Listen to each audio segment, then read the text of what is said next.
ఓం గంగణపతే నమ ఐం సరస్వత్యై నమ శ్రీమాత్రే నమ క్రీం క్రీం మహాకాళికాయ నమ క్లీం కృష్ణాయ గోవిందాయ గోపీజనవల్లభాయ శ్రీకృష్ణ పరబ్రహ్మణే పరంజ్యోతిషే నమో నమ శ్రీకృష్ణ పరబ్రహ్మణే నమో నమ రాధాకృష్ణాభ్యా నమో నమ ద్రాం దత్తాత్రేయ నమ క్లీం కృష్ణాయ గోవిందాయ గోపీజనవల్లభాయ శ్రీకృష్ణ పరబ్రహ్మణే నమో నమ या देवी सर्वभूतेषु मातृरूपेण संस्थिता नमस्तस्यै नमस्तस्यै नमस्तस्यै नमो नमः శ్రీమాత్రే నమో నమ ఓం నమ శివాయ శివాయ గురువే నమో నమ యూట్యూబ్ ప్రేక్షకులందరికీ కూడా నమస్కారం అండి.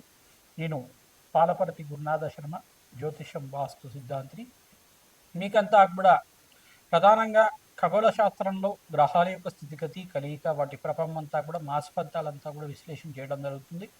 ఈ రోజున డిసెంబర్ నెల మాస ఫలితాల్లో భాగంగా ప్రధానంగా గ్రహాల యొక్క స్థితిగతి అంతా కూడా ఈ యొక్క అంగారక స్తంభన ప్రధానంగా చూసుకుంటే గ్రహయుద్ధం అంతా కూడా సంభవిస్తుంది. ప్రధానంగా చూసుకుంటే అంగారకుడు అంతా కూడా డిసెంబర్ 8వ తారీఖు రోజున ప్రధానంగా ధనుసు రాశిలో సంచారం చేయడం, వివిధ గ్రహాలంతా కూడా ప్రధానంగా చంద్ర భగవానుడు మరియు శుక్రుడు, బుధ భగవానుడు, రవి అంతా కూడా ఈ యొక్క వివిధ తేదీల్లో అంతా కూడా మార్పు చెందడం, చతుర్గ్రహ కూటమి పంచగ్రహ కూటమి సంభవించడం ప్రధానంగా ధనుసు రాశిలో సంభవిస్తుంది. ఈ యొక్క గ్రహయుద్ధం అంటారు. ఎప్పుడైతే అంగారకుడు మార్పు అంతా కూడా జరుగుతుందో గ్రహాలన్నీ కూడా కూడుతూ ఉంటాయి అన్నమాట. ప్రధానంగా నెల రోజులకు ఒకసారి 3 గ్రహాలు మారడం జరుగుతుంది ఒక రాశి నుంచి ఇంకో రాశికి. ప్రధానంగా సూర్య భగవానుడు, బుధుడు, ఈ యొక్క శుక్ర భగవానుడు నెల రోజులకు ఒకసారి వివిధ రాశుల్లో మార్పు చెందుతూ ఉంటారు. అంటే గ్రహాల యొక్క భ్రమణం ప్రకారంగా జరుగుతూ ఉంటుంది అన్నమాట. ఈ రకంగా మార్పు చెందినప్పుడు 45 రోజులకు ఒకసారి అంగారకుడు మార్పు అంతా కూడా సంభవిస్తుంది. ప్రధానంగా అంగారకుడు మార్పు జరిగిన తర్వాత వివిధ గ్రహాలైన సూర్య భగవానుడు, బుధ భగవానుడు, చంద్రుడు, శుక్రుడు అంతా కూడా కలయిక వలన గ్రహయుద్ధం అనేది సంభవిస్తూ ఉంటుంది.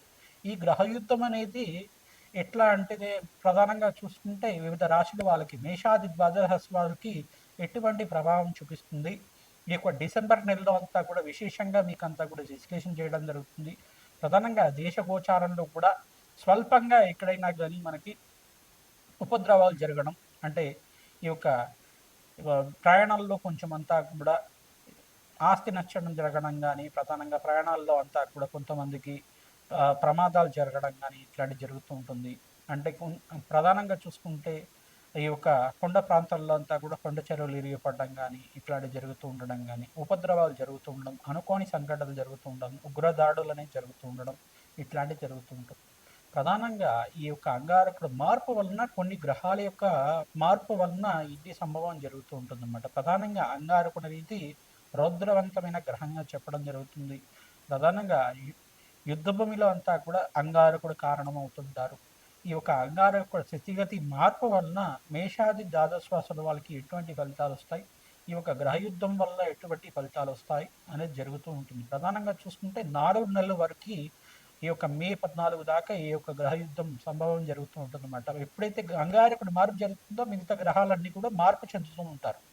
ప్రతి 45 రోజులకు ఒకసారి లేదు ప్రతి 30 రోజులకు ఒకసారి మార్పు చెందుతూ ఉంటారు అన్నమాట.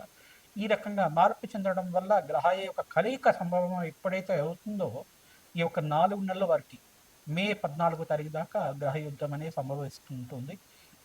తర్వాత గ్రహాల యొక్క స్థితిగతి మార్పు అంతా కూడా బృహస్పతి యొక్క మార్పు జూన్ 14 తర్వాత మంచి యోగకరంగా మారుతూ ఉంటుంది. డిసెంబర్ నెల మాస ఫలితాల్లో భాగంగా అంగారకుడు మార్పు అంతా కూడా ఈ రకంగా ఉంది.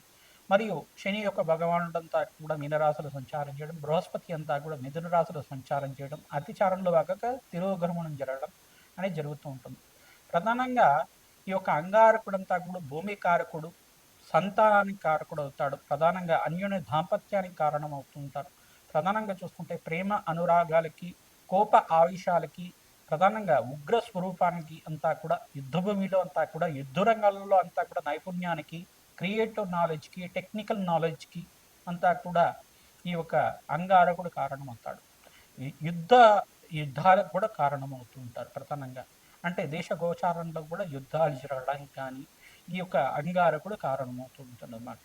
ప్రధానంగా విపరీతమైన ఫలితాలు అంతా కూడా ఇవ్వడానికి అంగారకుడు కారణం అవుతూ ఉంటుంది.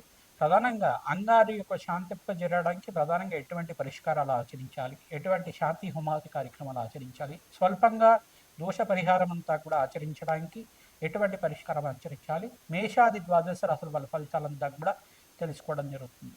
శ్రీమాత్రి నమః. తులారాశి జాతకులకి డిసెంబర్ నెల మాస ఫలితాల్లో భాగంగా అంగారకుడు మార్పు వలన ధనుసు రాశిలో సంచారం చేసిన అంగారకుడు అంతా కూడా చతుర్గ్రహ కూటమి సంభవిస్తుంది. ప్రధానంగా అంగారకుడు, బుధ భగవానుడు, రవి మరియు శుక్రుడు అంతా కూడా సంచారం చేయడం, ఈ యొక్క తులరాశిలో అంతా కూడా ప్రధానంగా చూసుకుంటే శుక్రుడు సంచారం అంతా కూడా అంగారకుడితో పాటు కలిగే వలన స్వల్పంగా గ్రహయుద్ధానికి కారణమవుతుంది. ఇక్కడ ప్రధానంగా చూసుకుంటే తులరాశి జాతకులకి ప్రధానంగా ఇక్కడ శని భగవానుడు, రాహు, శుక్రుడంతా కూడా యొక్కరంగా ఉండాలి, బుధ భగవానుడు కూడా యొక్కరంగా ఉండాలి. బుధ శుక్రుడు కలయిక సంభవిస్తుంది. వ్యాపారంలో మార్పులు జరగడానికి కానీ, నూతన వ్యాపారంలో పెట్టుబడి పెట్టుకోవడానికి కానీ ఆస్కారం ఉంటుంది. మాసంతంలో మంచి శుభవార్త వినడానికి ఆస్కారం ఉంటుంది. 24 తర్వాత నుంచి మీకు రాజయోగం సిద్ధించడానికి ఆస్కారం ఉంటుంది. డిసెంబర్ 24 తర్వాత మంచి పెట్టుబడులు పెట్టుకుంటే మంచి రాజయోగం సిద్ధించడానికి ఆస్కారం ఉంటుంది. ధనప్రాప్తి కలగడానికి ఆస్కారం ఉంటుంది. ప్రతినిత్యం కూడా అమ్మవారి ఆరాధన, దేవీ ఖడ్గమాల స్తోత్రంతో చేసుకోవడం వల్ల మంచి ఫలితాలు పొందుతారు. లక్ష్మీ సహస్రనామాన్ని ప్రతినిత్యం కూడా చదువుకోండి, మంచి ఫలితాలు పొందడానికి ఆస్కారం ఉంటుంది. బెల్లం పరమాన్నాన్ని అంటే గుడాన్నాన్ని నివేదన చేయడం వల్ల, ప్రదోషకాలంలో అమ్మవారికి నివేదన చేయడం వల్ల, ఆ ప్రసాదాన్ని ఇంట్లో వాళ్ళంతా కూడా స్వీకరించడం వల్ల విశేషమైన ధన ప్రాప్తి కలగడానికి ఆస్కారం ఉంటుంది. మీరంతా కూడా శ్రీసూక్త విధానంగా లక్ష్మీ కుబేర శాంతి హోమాది కార్యక్రమాలు ఆచరించిన వాళ్ళకి విశేషమైన ధనప్రాప్తి కలగడానికి ఆస్కారం ఉంటుంది. ప్రధానంగా మీకంతా కూడా మహాలక్ష్మీదేవి ఆరాధన, కాలభైరవ స్వామి ఆరాధన, ప్రధానంగా చూసుకుంటే బగ్లామకి దేవి ఆరాధన అంతా కూడా మంచి ఫలితాలు పొందడానికి ఆస్కారం ఉంటుంది. లక్ష్మీ నరసింహస్వామి వారి కళ్యాణం చేయించండి, మంచి ఫలితాలు పొందడానికి ఆస్కారం ఉంటుంది. విశేషమైన ధనప్రాప్తి అంతా కూడా మాసాంతంలో లభిస్తూ ఉంటుంది, మంచి ఫలితాలు పొందడానికి ఆస్కారం ఉంటుంది. ఈ యొక్క గ్రహస్థితి అంతా కూడా మిశ్రమైన ఫలితాలు ఇస్తున్నాయి కావున నవగ్రహాలకంతా కూడా ప్రదక్షిణాలు ఆచరించండి.